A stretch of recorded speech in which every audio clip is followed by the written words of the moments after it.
Have you ever met someone and within 5 minutes thought, wow, I really like this person? And then later you wonder, why?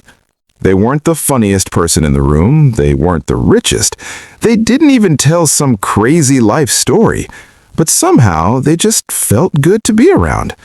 Here's the wild part. It's not magic, it's human behavior. And today, I'm going to tell you one simple psychological principle that works almost every time, especially here in the US, whether you're at work or on a date, networking, or just hanging out at Starbucks. It's called the similarity effect. And yes, it's exactly what it sounds like. Humans like people who feel similar to them. That's it. That's the secret. But don't click away, because how it works is actually fascinating. Imagine you're at a party in New York. You don't know anyone. You're holding a red cup, pretending to text so you don't look awkward. Suddenly, someone walks up and says, "Hey, are you from Chicago too?" Boom! Instant connection. Our brains are wired for tribe mentality.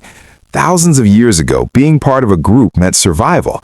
Today, it just means someone else also thinks Target is better than Walmart, but your brain reacts the same way. We trust people who reflect us.